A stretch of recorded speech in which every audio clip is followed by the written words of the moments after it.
حضرت دانیال علیہ السلام ایک دن جنگل میں چلے جاتے تھے. آپ کو ایک گنبد نظر آیا. جنگل کے اندر گنبد بولے تو گنبد، مینارہ تو لمبا لمبا ہوتا ہے، گنبد بولے تو گنبد. تو ایک گنبد نظر آیا. آواز آئی کہ اے دانیال ادھر آ. دانیال علیہ السلام اس گنبد کے پاس گئے. معلوم ہوا کہ کسی مقبرہ کا گنبد ہے. مقبرہ یعنی قبر، کسی مقبرہ کا گنبد ہے. جب آپ مقبرہ کے اندر تشریف لے گئے تو دیکھا بڑی عمدہ عمارت ہے. بلڈنگ بہت سندر ہے، بہت خوبصورت ہے، عمدہ ہے. اور عمارت کے بیچ ایک عالی شان تخت بچھا ہوا ہے. عمارت کے بیچ میں ایک تخت بچھا ہوا ہے، ایک عالی شان اس کے بیچ میں تخت بچھا ہوا ہے. اس پر ایک بڑی لاش پڑی ہے. لاش کس کو کہتے ہیں؟ مردار کو کہتے. کس کو؟ جو مر جاتے اس کو کیا کہتے؟ زندہ کہتے کہ لاش کہتے؟ مردہ. تو موت جس کو آ گئی وہ مردہ ہوا. تو مردار کی لاش ایک پڑی ہوئی ہے. کس پہ؟ تخت پہ. خوبصورت عمارت کے بیچ میں تخت پر وہ مردار، وہ لاش پڑی ہے. پھر آواز آئی کہ دانیال تخت کے اوپر آؤ. آپ اوپر تشریف لے گئے تو ایک لمبی چوڑی تلوار مردہ کے پہلو میں رکھی ہوئی نظر آئی. چھوٹی تلوار تھی، لمبی چوڑی تھی. اس پر عبارت لکھی ہوئی نظر آئی. اس پر کچھ ورڈز لکھے ہوئے تھے، کچھ باتیں لکھی ہوئی تھی. اس پر کیا لکھی ہوئی تھی؟ کہ 12,000 میں نے شادیاں کی. کیا اس میں یہ عبارت لکھی ہوئی نظر آئی کہ میں قوم عاد سے ایک بادشاہ ہوں. قوم عاد میں سے ایک بادشاہ ہوں. خدا نے 1300 سال کی مجھے عمر عطا فرمائی. کتنے سال؟ 1300 سال کی مجھے خدا نے عمر عطا فرمائی. 12,000 میں نے شادیاں کی. کتنی بیوی تھی ان کی؟ 12,000 شادیاں کی. 8,000 بیٹے ہوئے. کتنے؟ 8,000 بیٹے ہوئے. آج اگر کسی کے 2 بیٹا ہو گئے تو انہوں کہتے ہیں میرا بیٹا ہے، مجھے چھینکے دیکھ ابھی لگاتا ہوں. تو یہ ہوتا ہی نہیں. لیکن اس بادشاہ کے کتنے بیٹے تھے؟ 8,000 بیٹے. بیوی کتنی تھی؟ 12,000 بیویاں، 8,000 بیٹے ہوئے. لا تعداد خزانے. خزانے کی کوئی تعداد نہیں. لا تعداد خزانے میرے پاس تھے. اس قدر نعمتیں لے کر بھی میرے نفس نے خدا کا شکر نہ کیا. میں اللہ کا شکریہ ادا نہیں کرتا تھا. کس میں لکھا تھا؟ تلوار پہ. میں خدا کا شکر نہ کیا میں نے، بلکہ الٹا کفر کرنا شروع کر دیا اور خدائی دعویٰ کرنے لگا. خدا نے میری ہدایت کے لیے ایک پیغمبر کو بھیجا. پہلے پیغمبروں کی آمد کا سلسلہ جاری تھا تو لوگوں کی ہدایت کے لیے پیغمبر تشریف لائے. اب حضور کی آمد کے بعد پیغمبروں کی آمد کا سلسلہ ختم ہو گیا. اب حضور کے بعد کوئی بھی پیغمبر نہیں آتے. اب حضور کے بعد ہدایت کی یہ عظیم ذمہ داری کون اٹھاتے؟ علماء کرام، ہے کہ نہیں؟ تو علماء کرام کا ادب کرنا، علماء کرام کو فالو کرنا یہ ہر مسلمان کے لیے ضروری ہے. بات سمجھ میں آئی؟ تو کیونکہ پیغمبران اعظام کا کام اب علماء کرام کر رہے ہیں. اب دیکھیے اس میں کیا بتایا جا رہا ہے کہ میری ہدایت کے لیے، وہ کہتا ہے اس میں لکھا ہوا، میری ہدایت کے لیے ایک پیغمبر کو بھیجا خدا نے. ہر چند انہوں نے مجھے سمجھایا، ہر اینگل سے مجھے سمجھایا، ہر زاویے سے مجھے سمجھایا، مگر میں نے کچھ نہ سنا. انجام کار وہ پیغمبر مجھے بد دعا دے کر چلے گئے. آخر بد دعا دے کر چلے گئے. حق تعالی نے مجھ پر اور میرے ملک پر قحط مسلط کر دیا. قحط کا معنی؟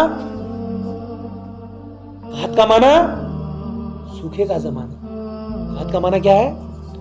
سوکھے کا زمانہ. پانی بھی نہیں، کھیت میں دانا بھی نہیں، اور جھاڑا میں کیا بھی پھل فروٹس کیا بھی نہیں. پورا سوکھا کا زمانہ، کھانا پینا سب ختم. اب قحط کا زمانہ آ گیا. کیوں؟ اس لیے کہ ایک پیغمبر نے بہت سمجھانے کے بعد جب لوگ نہیں مانے تو وہ پیغمبر بد دعا دے دیے. بد دعا تو ہمارے استاد نے سکھایا بد دعا نہیں بولنا چاہیے. پیغمبر نے دعا کر دی ہلاکت کی. پیغمبر نے یہ دعا کی کہ یا اللہ تو اس کا مواخذہ فرما. تو اللہ تبارک و تعالیٰ کی بارگاہ میں جب دعا فرما دیے, حق تعالیٰ نے مجھ پر اور میرے ملک پر, جب اللہ پاک کی بارگاہ میں دعا کی گئی تو اللہ پاک نے مجھ کو کہتا ہے کہ مجھ پر اور میرے ملک پر اللہ پاک نے قحط مسلط کر دیا. جب میرے ملک میں کچھ پیدا نہ ہوا تب میں نے دوسرے ملکوں میں حکم بھیجا, دوسرے ملک میں حکم بھیجا کہ ہر ایک قسم کا غلہ اور میوہ میرے ملک میں بھیجا جائے. بموجب میرے حکم کے ہر قسم کا غلہ اور میوہ میرے ملک میں آنے لگا. جس وقت وہ غلہ یا میوہ میرے شہر کی سرحد میں داخل ہوتا, کہاں داخل ہوتا؟ شہر کے سرحد میں. باہر سے آنے والا غلہ اور میوہ جیسے ہی میرے شہر میں, شہر کے سرحد پر وہ داخل ہوتا تو داخل ہونے کے ساتھ ساتھ فوراً مٹی بن جاتا. کھانے پینے کا سامان, میوہ, غلہ سب مٹی بن جاتا. اب جب سب مٹی بن جاتا تو ساری محنت بیکار جاتی اور کوئی دانہ مجھے نصیب نہ ہوتا. بادشاہ کیا کہہ رہا ہے؟ کوئی بھی دانہ مجھے کھانے کو نصیب نہ ہوتا. اسی طرح 7 دن گزر گئے. کتنے دن؟ 7 دن کا عرصہ گزر گیا. جب 7 دن گزر گئے میرے قلعہ سے سارے اہالی, موالی, بیویاں, بچے سب کے سب بھاگ گئے.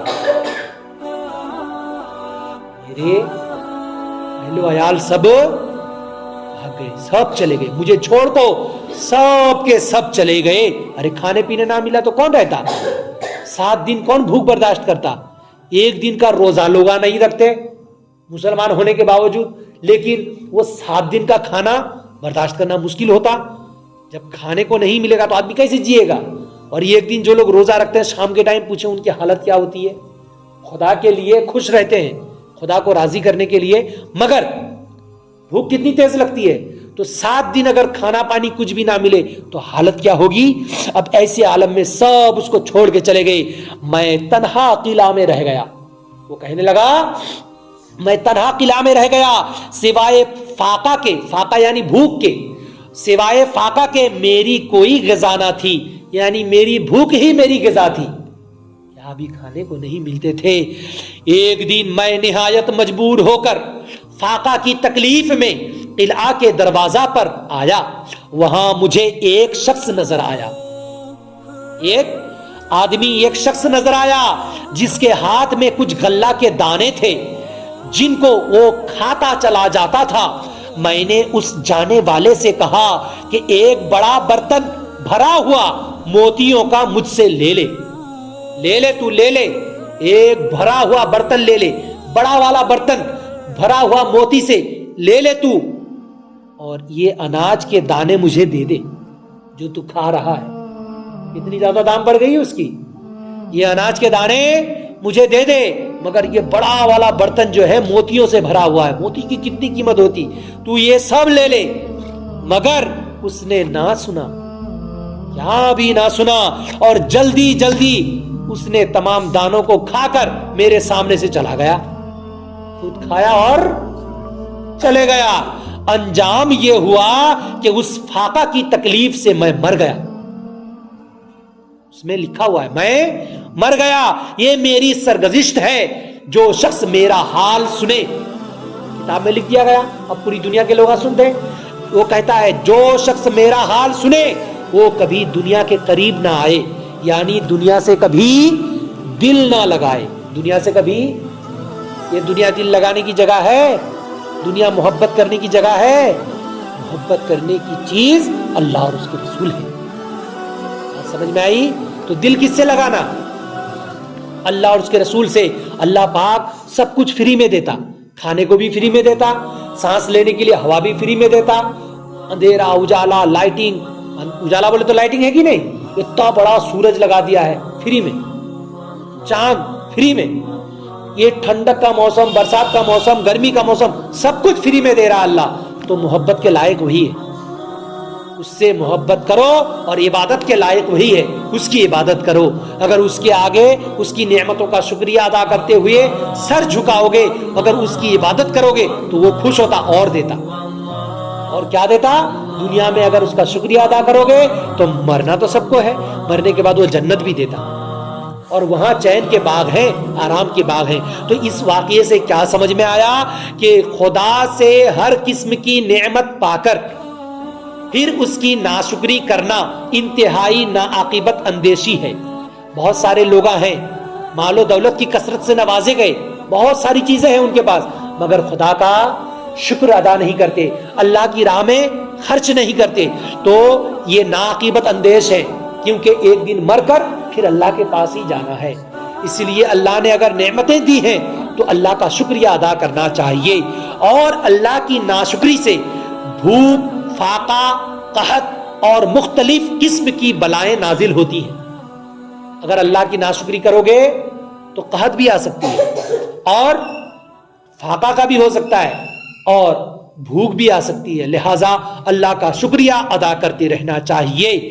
اور یہ بھی معلوم ہوا کہ انسان چاہے کتنی بڑی عمر پائے، 60 سال، 100 سال، 200، 300، 400، 500، 600، 1000، 2000، 5000 سال بھی اگر کوئی بھی انسان زندگی پا جائے، عمر اگر پا جائے، اگر بہت لمبی انسان عمر پا جائے، ایک دن اس نے مرنا ضرور ہے، ایک دن مرنا ضرور ہے، چاہے جتنی لمبی عمر پا جاؤ مگر ایک دن مرنا پڑتا ہے کہ نہیں؟ ہم لوگوں کے بابا حضرت آدم علیہ السلام 1000 سال دنیا میں تھے لیکن انتقال ہوئے۔ اگر دنیا میں کوئی بھی موت نہ آتی کسی کو تو سب سے پہلی ذات ہمارے حضور کی ہوتی، لیکن رسول کریم علیہ السلام کو بھی ایک پل کے لیے موت ضرور آئی ہے کہ نہیں؟ کیوں؟ اس لیے کہ اللہ پاک نے نظام کائنات فرمایا یوں ہی کل نفس ذائقۃ الموت، ہر نفس کو موت کا مزہ چکھنا ہے، تو حضور بھی موت کا مزہ چکھے، ہے کہ نہیں؟ اب بتاؤ حضور سب سے بڑے ہے کہ نہیں؟ آسمان بڑا یا حضور بڑے؟ ٹھیک سے بولو، زور سے بولو، آسمان بڑا یا حضور بڑے؟ زمین بڑی یا حضور بڑے؟ حضور سب سے بڑے، خدا کے بعد حضور سب سے بڑے، سب سے بزرگ، سب سے برتر، ہم لوگوں کا یہی ایمان ہے۔ تو جب حضور سب سے بڑے، حضور جب ہم لوگوں کو حضور کو جب موت آئی تو ہم لوگوں کی بھی موت آتی کہ نہیں؟ موت آتی۔ اس لیے ہمیشہ موت کو یاد کرتے رہنا، اللہ رسول سے دل لگا کے رکھنا، اللہ رسول کی فرما برداری اور اس کی عبادت کرنا اللہ کی، تو اللہ تعالیٰ خوش ہوتا اور نعمتیں عطا فرماتا۔ اللہ پاک کی بارگاہ میں دعائیں ہیں، یا الہ العالمین حضور پاک صلی اللہ علیہ وسلم کے صدقہ طفیل ہم لوگوں کی اس مختصر سی محفل کو اپنی بارگاہ میں قبول و منظور عطا فرما۔ یا الہ العالمین سبوں کے نیک جائز تمنا کو پوری عطا فرما۔ ربنا تقبل منا انک انت السمیع العلیم وتب علینا انک انت التواب الرحیم، وصلی اللہ تعالی علی خیر خلقہ محمد وعلی آلہ واصحابہ اجمعین، آمین برحمتک یا ارحم الراحمین، لا الہ الا اللہ محمد رسول اللہ صلی اللہ علیہ وسلم۔